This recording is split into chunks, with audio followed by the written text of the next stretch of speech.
O propósito de nós estarmos pensando na carta de João à igreja é para que nós possamos aprender como que amar a Deus impacta na nossa vida diária, na nossa vida com a igreja, na nossa vida como cristãos, como tudo isso é importante para nós e como que chegar ao ponto de dizer aquele que não ama a seu irmão que vê, não pode jamais amar a Deus que não vê. Então, como isso impacta, é justamente o motivo de nós estarmos estudando para que aprendamos o que a palavra de Deus tem a nos ensinar sobre a nossa vida na presença uns dos outros e em comunhão com Deus, que é o que vai nortear então todo o nosso viver. Nós já falamos sobre os demais textos anteriores e agora nós chegamos justamente numa passagem, num texto que fala mais claramente sobre o nosso amor a Deus e o nosso amor ao mundo. Nós vamos ver melhor o que significa esse mundo, porque virou quase que um bordão dos cristãos dizerem: nós não somos do mundo, nós não ouvimos música do mundo, nós não nos vestimos como o mundo veste. Mas o que é isso? Quem que é esse mundo? E por que nós não somos o mundo do qual muitos dizem que não compartilham as coisas? Então nós vamos ver isso ao longo da pregação de hoje.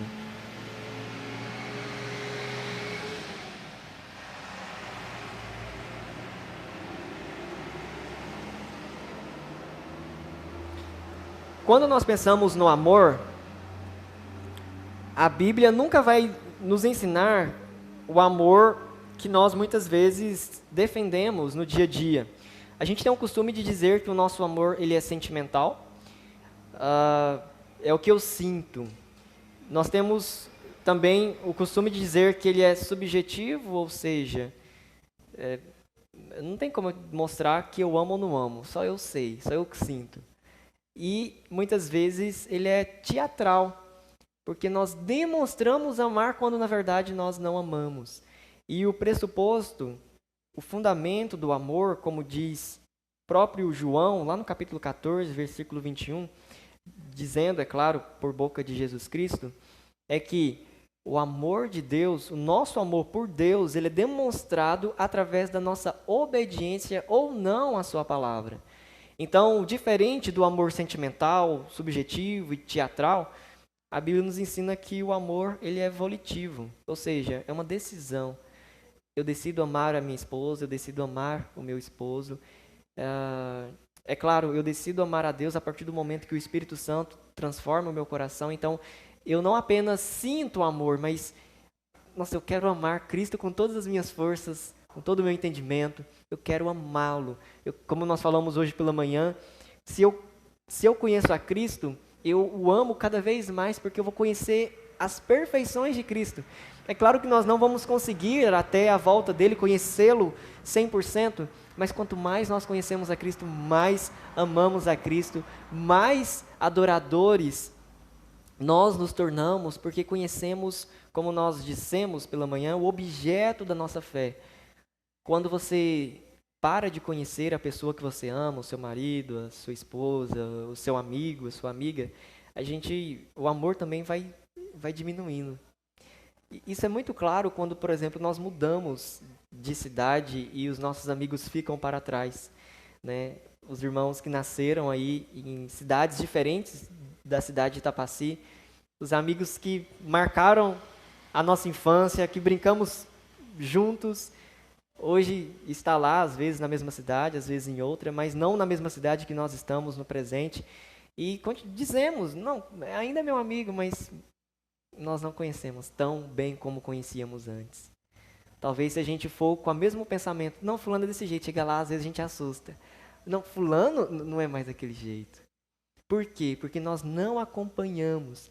Então, é essa ideia, quanto mais conhecemos a Deus, quanto mais conhecemos a Cristo, mais amamos e mais demonstramos esse amor por meio da obediência e, é claro, da dependência da sua graça.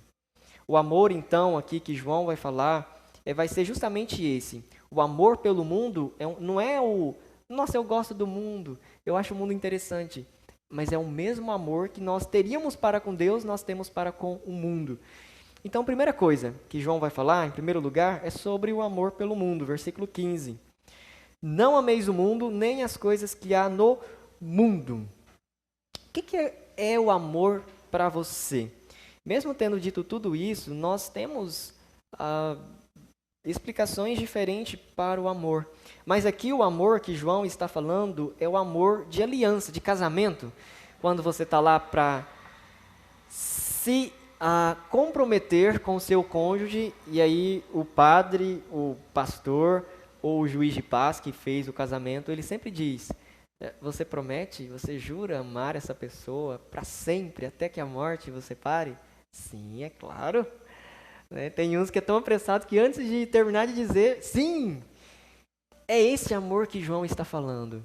Ele está falando, não ameis o mundo, ou seja, não criem vínculo, não se comprometam, não se tornem obedientes, submissos ao mundo. E o que é o mundo então? O mundo, para João, para o discípulo amado de Cristo Jesus, ele vê o mundo de três maneiras, e a gente vê muito isso também nos evangelhos de João. A primeira maneira de ver o mundo em João é um mundo criação. Tudo que Deus fez, criou Deus o mundo no primeiro dia. Então, é tudo que existe, tudo que é real, é o primeiro significado de mundo para João. O segundo significado de mundo é o mundo composto pelo povo de Deus. Quando diz, por exemplo, e Deus amou o mundo de tal maneira que entregou o seu Filho unigênito para que todo que nele crê não pereça, mas tenha vida eterna.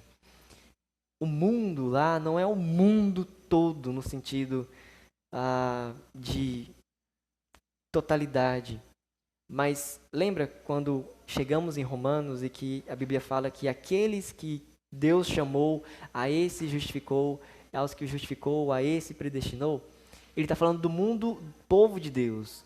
A gente conhece melhor chamando o mundo dos eleitos. O mundo do povo de Deus, desde Adão até o último a nascer antes da volta de Cristo. É o mundo reino de Deus. E o terceiro significado de mundo é o mundo ímpio. Quem que é o mundo ímpio? O mundo ímpio são as pessoas que ainda são rebeldes à palavra de Deus. São as pessoas que ainda vivem como se não dependessem de Deus. São os ímpios, os que têm prazer na prática do pecado. Conforme a lista lá de Paulo, em Gálatas capítulo 5, é os que praticam as obras da carne. São os que mentem, roubam, adulteram, se prostituem. São aqueles que vivem, então, totalmente opostos para Deus. É aquele exemplo, né? Esse caminho vai para Deus, então eu vou pegar esse outro caminho, porque eu não tenho nada com Deus. Eu não tenho vínculo nenhum com Deus. Na verdade, Deus nem existe para mim. Então, esses são o mundo ímpio que João aqui está falando. E ele diz, não ameis o mundo, nem as coisas que há no mundo. Por quê? Se alguém amar o mundo, o amor do Pai não está nele. Lembra o texto que nós lemos no início? Não podeis amar a Deus e ao mundo. Porque ou você vai se devotar de um e desprezar o outro, ou vai amar o outro e desprezar desse daqui. Então vocês não podem. É impossível. E aqui há uma ênfase, né? Não ameis o mundo, ou seja, não ameis aquilo que representa rebeldia contra Deus e nem as coisas que há no mundo. Muitas vezes nós pensamos que tudo que há no mundo desagrada ao Senhor. E dividimos, ou tentamos, né, dividir o mundo no meio. A gente estava conversando uns dias desses sobre lojas, por exemplo, que coloca assim, bem grandão, moda evangélica. Né? Como se quem não é evangélico não deveria se vestir como evangélico, né? Que geralmente são ou saias compridas ou ternos, né? Moda evangélica. Mas qual que é o jeito bíblico de se vestir? Porque se a gente for pegar as passagens bíblicas, todas vão ser de épocas específicas. Então, nós vamos ver, por exemplo, Jesus, que usava um turbante. né? E hoje em dia, como nós vamos defender que mulher veste isso e não veste isso, ou homem veste isso e não veste aquilo? Sendo que na Bíblia a gente não tem nenhum referencial de moda cristã. A gente tem de parâmetros, ordem e decência. Uma passagem muito interessante, ainda no Pentateuco, diz que os sacerdotes que usavam os turbantes deveriam vestir um calção por baixo, porque conforme eles fossem subindo as escadas, para não mostrarem a sua vergonha ou a sua nudez. Então, a gente glorifica a Deus pelas roupas que nós vestimos e também podemos blasfemar de Deus ou desagradar a Deus pelo modo como nós vestimos, pelo modo como nos comportamos. Mas João vai dizer, em segundo lugar, o que há no mundo então que desagrada a Deus? Lembra, nem tudo que há no mundo, porque o mundo foi criado por Deus. E ele disse, eis que tudo era bom. Mas tem coisas no mundo que não agradam ao Senhor. E é o que João vai dizer para a igreja. E por que João vai dizer isso para a igreja? Porque aqui na igreja que João está escrevendo, provavelmente os irmãos já estavam com um pé na igreja e um pé lá no mundo. Já estava fazendo o retorno, né? A gente falando de retorno hoje de manhã. Já estavam fazendo o retorno para o mundo. Por quê? Porque muitas coisas, aqui a igreja que João está escrevendo, provavelmente a maioria não eram pessoas de Judá ou judeus. Então eram pessoas de outras nações, que tinham outras culturas, que tinham outras tradições, que cresceram não ouvindo Moisés, lendo o Pentateuco, que não tinha como cântico os salmos, nunca tinha ouvido falar de Jesus, e a primeira vez que ouve, pela graça de Deus, eles creem, vão para a igreja, na comunhão dos santos, e ali eles aprendem, mas parece que passou um tempo e esses irmãos já estão retornando, já estão deixando aquilo de lado de Cristo e se voltando para as coisas que amavam antes e que não agradavam a Deus. E João escreve para dizer, o que há no mundo, meus irmãos? O que há tanto no mundo que vocês amam? Deixa eu dizer para vocês o que há no mundo e como isso desagrada a Deus. Então, em segundo lugar, qual que é o caráter do mundo? Versículo 16. Porque tudo o que há no mundo, a concupiscência da carne, a concupiscência dos olhos e a soberba da vida, não procede do Pai, mas procede do mundo. Então, como eu falei, tudo o que agrada a Deus pode ser usado para o que desagrada. Por exemplo, você começa uma conversa bonita, agradável ao Senhor. Você começa aconselhando a pessoa, às vezes falando sobre os seus negócios, sobre os seus serviços. Olha que conversa aqui agradável ao Senhor. Você está tendo um relacionamento com uma pessoa, você está tendo a oportunidade de ensinar aquela pessoa. E aí, no meio da conversa, você começa a falar de fofoca. Então, uma coisa que Deus criou, que é o fato de nós termos boca e nos comunicar, a gente usa a nossa boca para o mal. E aí a gente começa a fazer com que as pessoas sejam prejudicadas pela nossa conversa. Um outro exemplo, Deus, ele se agrada que nós tenhamos família, tenhamos relacionamento. E aí vem alguém e diz assim, se ser casado com uma pessoa é bom, então eu vou casar com muitas, que vai ser melhor ainda. E aí nós pecamos contra o Senhor, porque aquilo que Deus criou, que foi o casamento para duas pessoas, né? O homem e a mulher, nós transformamos conforme os nossos agrados, conforme a nossa cultura, conforme o nosso prazer.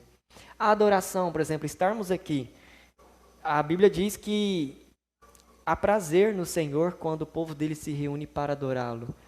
Mas vamos supor que nós estamos aqui e a nossa adoração é totalmente fingida. Então nós estamos fazendo a coisa certa, no tempo certo, no lugar certo, com as pessoas certas, com a motivação errada. E aí Deus não se agrada disso. Então, meus irmãos, é muito frágil esse viver fazendo aquilo que Deus criou para agradá-lo e usando as coisas que Deus criou para desagradá-lo.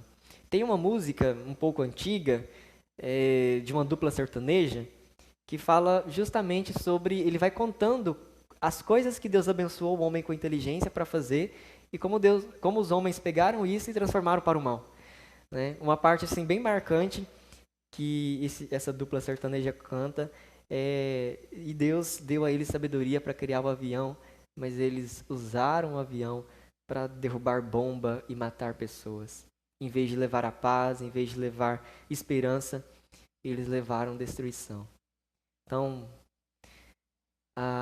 é um dos exemplos que mostra como nós somos maus e ímpios quando nós usamos aquilo que Deus criou sem ter Deus no nosso coração. Primeira coisa, então, que há no mundo, que descreve esse caráter do mundo, é a concupiscência da carne. O que é concupiscência?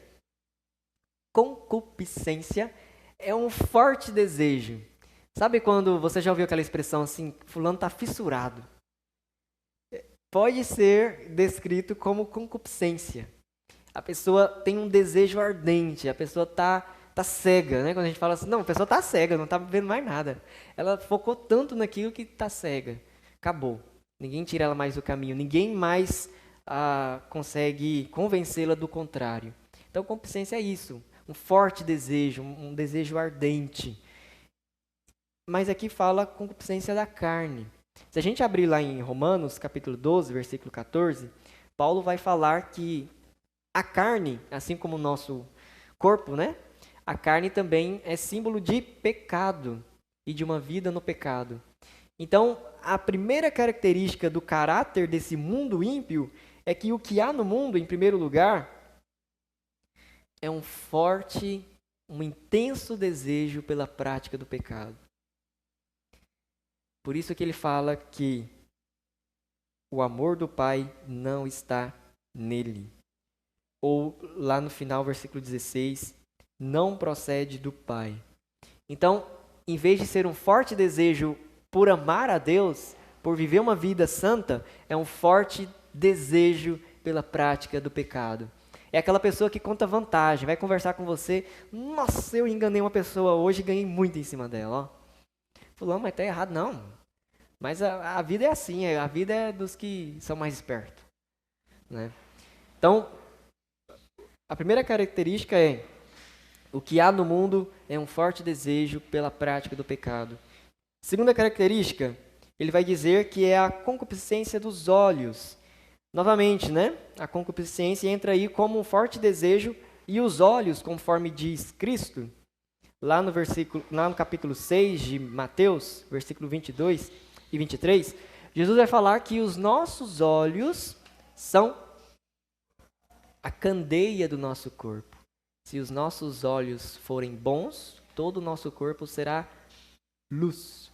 Se os nossos olhos forem maus, todo o nosso corpo estará em trevas. E aí, quando nós pensamos que os nossos olhos é a candeia do corpo, assim como a palavra é a lâmpada para os nossos caminhos, os nossos olhos é o que vai levar meu coração a desejar ou não. Sabe, quando o diabo ele conversa com Eva e fala assim, Eva, você percebeu nessa fruta aí chamada conhecimento do bem? É isso mesmo, conhecimento do bem e do mal? É. Então, você já percebeu que se você comer dela, vocês vão se tornar como Deus? Assim, não. E aí, no final, o que acontece? Vendo Eva que o fruto era desejável, então foi a partir dos olhos que ela passou a desejar. E aí é interessante porque quantas vezes Adão e Eva passaram por essa árvore? E toda vez a gente não pode comer. Às vezes, de tanto saber não podemos comer, às vezes até passou não ver. Sabe quando você sabe que uma coisa é perigosa e você torna aquilo tão consciente que você passa a não contar com aquilo, porque é perigoso, porque você não deve fazer nunca. Então, chegou um dia em que ela olha diferente. E aí o desejo dela ali é de cobiça. Nossa, mas se eu comer essa árvore eu vou me tornar como Deus. Aqui então, em segundo lugar, a característica do caráter do mundo é um intenso desejo pela inveja e pela cobiça. O que João está falando, ou melhor, o que a palavra de Deus está dizendo é que, além do desejo pela prática do pecado, o que há no mundo é só cobiça e inveja. E se a gente parar para pensar, é isso mesmo. Ou não? As pessoas morrem de inveja. Aquele exemplo que eu contei aqui na igreja de que uma pessoa ensinou para outra, isso aí eu ouvi da pessoa que aprendeu de quem ensinou para ela. Não é história que foi passando, não. Eu fui o terceiro a ouvir, né? O segundo a ouvir. A pessoa ensinou para ela que a maneira de ganhar coisas na vida, a maneira de você conquistar coisas, é você invejar as coisas dos outros. Então, se eu quero uma fazenda, eu vou na fazenda de alguém e invejo tudo. Tudo que eu olhar, eu quero isso para mim. Isso tinha que ser meu. A pessoa está saudável, nossa, eu queria essa saúde para mim. É o que o mundo ensina. E é o que a palavra de Deus já diz há muitos anos atrás. Aqui não só inveja, né, de aquilo que eu não tenho, eu quero, mas a própria cobiça. E essa cobiça aqui, lembra que quando Deus vai orientar o povo, quando eles vão invadir Jericó, Deus diz, olha, não peguem nada, tá tudo amaldiçoado. E aí tem um certo cidadão lá no meio que cobiça uma capa babilônica e, se não estiver enganado, umas barras de ouro. E aí, por causa da cobiça, ele pega. Então, enquanto a inveja é o desejo, né, de querer o que é do outro, a cobiça te leva realmente a agir de uma forma totalmente pecaminosa. E é o que há no mundo. O caráter do mundo, em primeiro lugar, então, é a prática do pecado. Em segundo lugar, a inveja e a cobiça. E em terceiro lugar, a soberba da vida. A soberba da vida. Ah, isso aqui é ser rico? Não. Não é o ser rico. Biblicamente, ser rico não é pecado. E ser pobre não é ingresso para a salvação. Ah, eu nasci pobre, mas eu estou no lucro, porque eu já estou salvo. Não. Tanto o rico quanto o pobre precisam crer em Cristo Jesus. Mas o que é a soberba aqui da vida? Primeira coisa, meus irmãos, a soberba aqui, ela está sempre relacionada a ações que está baseada num tipo de vanglória. Em outras palavras, a soberba ela está relacionada com uma autossuficiência.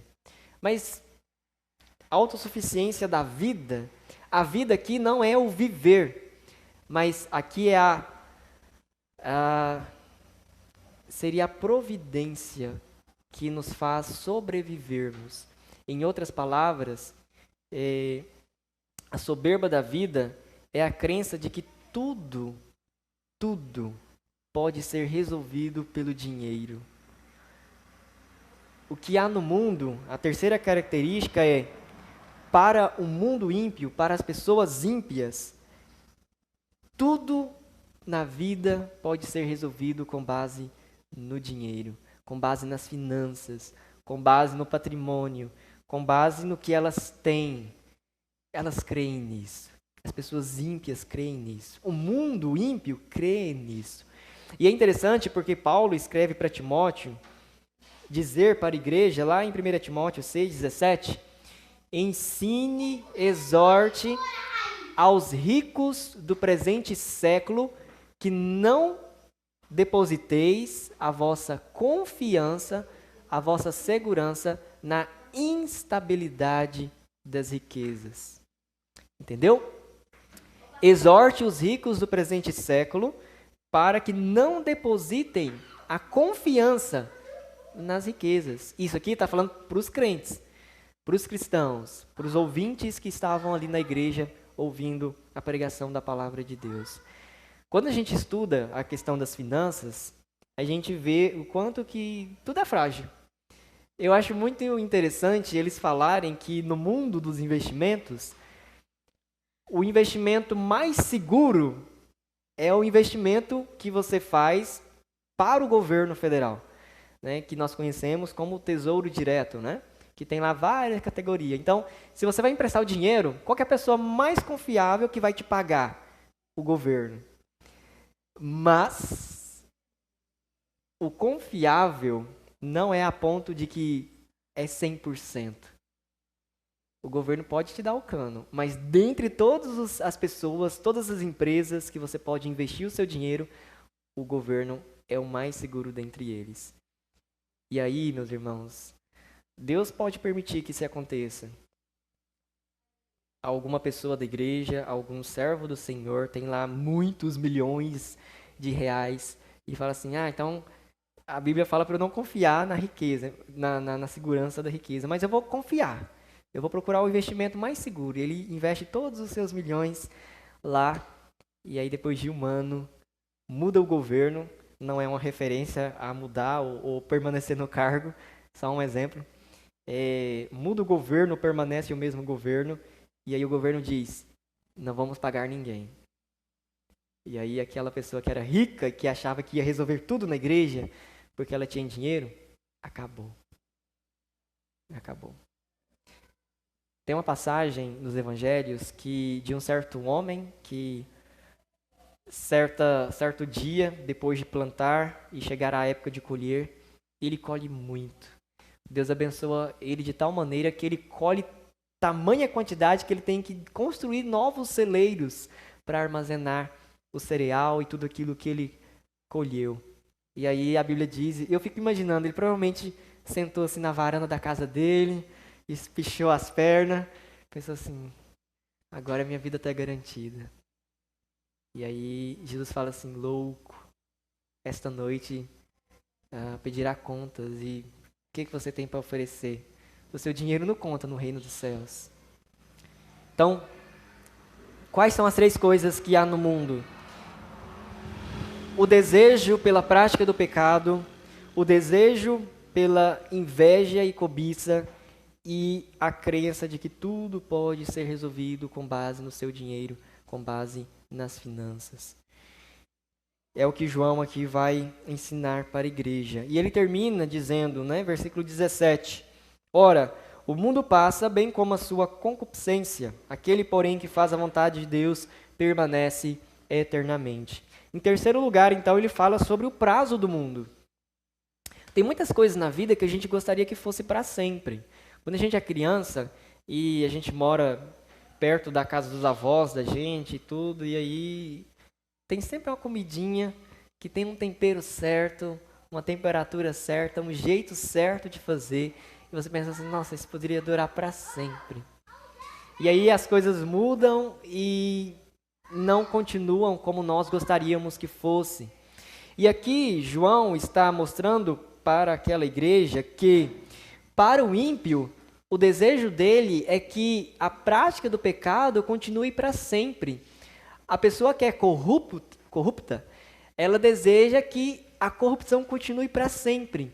Se os irmãos assistirem aqueles documentários que foram feitos recentemente sobre o Brasil, sobre as manifestações, eles vão falar sobre uma empresa que sempre esteve à disposição do governo e que sempre, de acordo com a visão lá dos documentaristas, sempre saiu presidentes das empresas, entraram novos presidentes, mas aquela empresa sempre continuou corrupta. Por quê? Porque eles conseguem perpetuar a corrupção, o meio de ganhar dinheiro. Isso aí vai continuando. E para o ímpio, isso é o quê? Não, isso aqui eu vou morrer, meu filho vai vir, meu neto, meu tataraneto, e vai ser assim para sempre. E a Bíblia diz, não. Há um prazo estabelecido para os ímpios e para as práticas pecaminosas. Olha só o que diz aí, versículo 17. Ora, o mundo passa, bem como a sua concupiscência. Em outras palavras, os ímpios passarão, bem como as suas práticas pecaminosas. Esse passarão aqui, meus irmãos, é muito mais do que passar. Aqui, o passar, eles serão retirados do mundo. Quem que vai fazer isso? No juízo final, Deus, não é? E estarão à direita e à esquerda de Deus. Os que estiverem à esquerda ouvirão, malditos de meu Pai. Então, Qual que é a esperança e, ao mesmo tempo, a exortação, né? O aviso que João dá para aquela igreja. Olha, vocês que estão amando o mundo e buscando as coisas que há no mundo, todas as suas concupiscências, toda a soberba, toda a vã confiança nas riquezas, saiba que se você continuar, você passará, as suas práticas passarão, porque Deus arrancará vocês do mundo que Ele criou. E aí, olha só, ele continua e diz o seguinte: aquele, porém, que faz a vontade de Deus permanece eternamente. Agora vamos fazer aqui um exercício muito importante. Se os ímpios e suas práticas pecaminosas serão retirados da criação de Deus e aqueles que fazem a vontade de Deus permanecerão, aonde nós permaneceremos? Na terra. É difícil falar isso, porque muitas vezes a gente acredita no que nos dizem e não no que a Bíblia diz, mas, biblicamente falando, o céu é aqui na terra. Agora, para um pouquinho, respira. Não a terra do jeito que ela está agora, com as concupiscências, com a soberba da vida, com os ímpios, com o nosso pecado dentro do seu coração, dizendo para você, faça isso que vai dar certo, ninguém vai estar vendo, ninguém vai saber. Não. Vai ser essa terra, como diz Apocalipse 21, e o tabernáculo de Deus, a nova Jerusalém, descerá do céu, e Deus habitará conosco para sempre. Então, o que nós vemos aqui é a promessa de que aqui na terra permanecerá ou permanecerão apenas aqueles que fazem a vontade de Deus. Agora, o que é fazer a vontade de Deus? É amar a Deus. O que é amar a Deus? É fazer a vontade de Deus. Por isso que, aí a gente volta lá no versículo 15 de novo. Não ameis o mundo, nem as coisas que há no mundo. Por quê? Se alguém amar o mundo, não pode amar o Pai. Se alguém ama as coisas que há no mundo, que é totalmente diferente do que há na palavra de Deus, você não pode dizer que você ama o Pai. Você não pode dizer que você faz a vontade do Pai. E aí a promessa é: aquele, porém, que faz a vontade de Deus, aquele, porém, que ama a Deus e não ao mundo, permanece eternamente. Ou seja, a nossa existência aqui, ela é uma promessa de Deus. Aqui não leva o nome de vida eterna, mas leva o sinônimo, né, de viver eternamente, permanecer eternamente. E isso aqui nos lembra de uma coisa. Por mais que os ímpios acham que é dono da terra, que é dono do mundo, e quando a gente vê pessoas ímpias vencendo, assim, vencendo na vida, né, chegando a um alto nível de sucesso e diz, eu venci. O mundo não pertence a essas pessoas. O mundo não é dos ímpios. O mundo pertence a Deus. E é Deus aqui que vai dizer quem fica e quem sai. É Deus quem vai dizer quem fez e quem não fez a vontade dele. E Deus, ele vai dizer não apenas para aqueles que viveram de forma ímpia e aqueles que viveram de forma justa, que agradou a Deus, mas até para aqueles que viveram de uma forma aparentemente justa e que no final vai dizer, Senhor, sou eu? Não, eu não lembro de você. E para aqueles que viviam de forma ímpia, crentes de que no último respirar eu terei tempo de me arrepender. E isso na Bíblia é chamado de tentar a Deus, não é?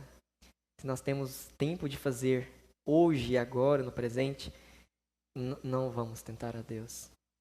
Então, para encerrar, João mostra que o prazo do mundo ímpio, ele é breve.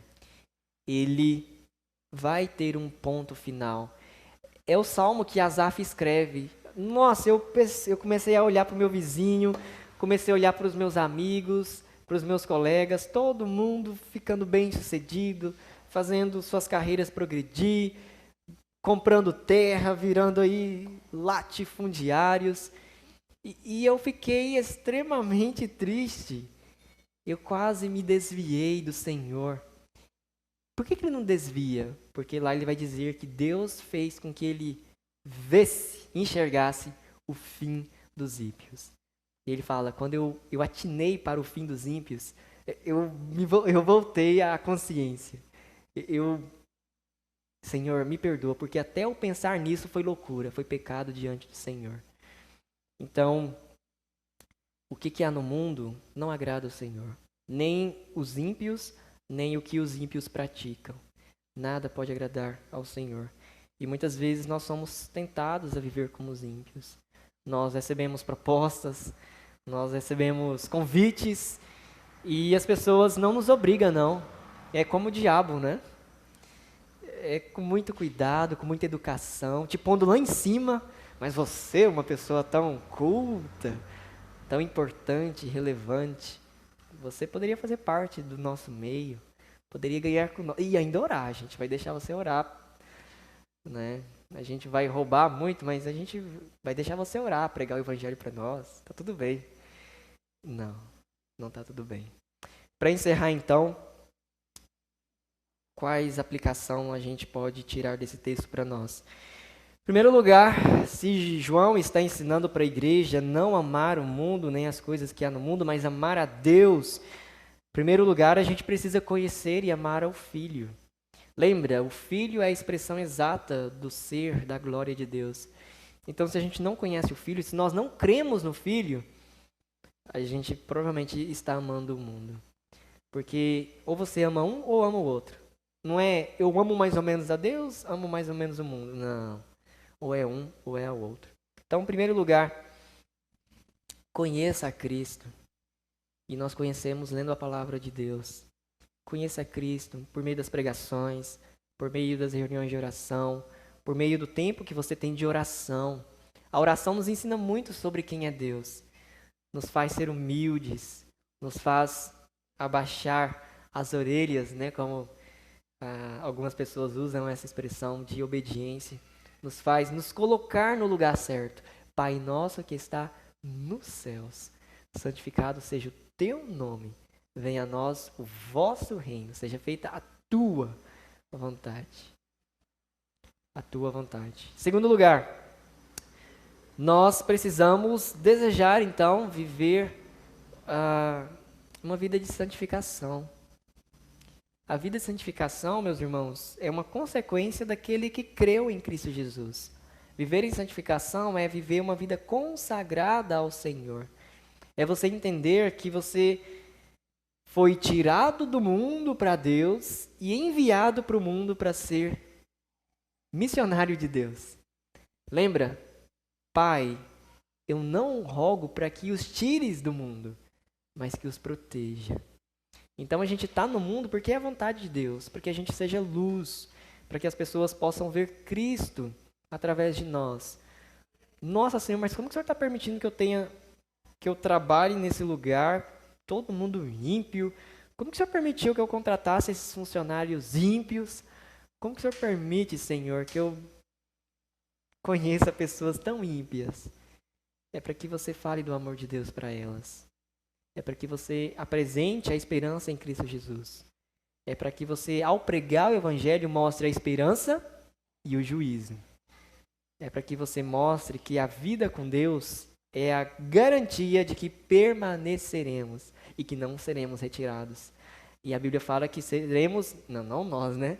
Que os ímpios, aqueles que não creem em Deus, serão retirados e lançados no lago de fogo. Que o inferno, né? O inferno será lançado no lago de fogo. Então, até o inferno terá um juízo final. E aí nós precisamos anunciar essa mensagem com importância. Que Deus nos derrame sobre nós a sua graça, para que a gente não ame ao mundo, não ame as práticas pecaminosas, não ame o pecado, para que nós não amemos a cobiça, a inveja, que nós sejamos gratos, que nós não coloquemos a nossa confiança no dinheiro. É muito tentador, meus irmãos, conforme a gente vai tendo um salário bom, conforme a gente vai tendo as nossas coisas, a nossa casa, os nossos pertences, a gente até parar de pedir, Senhor, nos conceda o pão de cada dia, porque eu posso comprar o pão de cada dia até eu morrer. Por que eu vou pedir? Mas a gente precisa pedir. Nosso dinheiro não é nada, meus irmãos. Nosso dinheiro não vale nada. E os irmãos aí que estão atenados aí na tecnologia, né, com essas novas moedas digitais, quem tem dinheirinho de papel no banco pode ficar pobre do dia para a noite. E aí? Onde vai estar a sua riqueza? Né? A sua taxa de rentabilidade está nos céus ou na terra? A gente precisa entender que a nossa maior riqueza está em Deus. Aonde estiver teu tesouro, aí também estará o teu coração.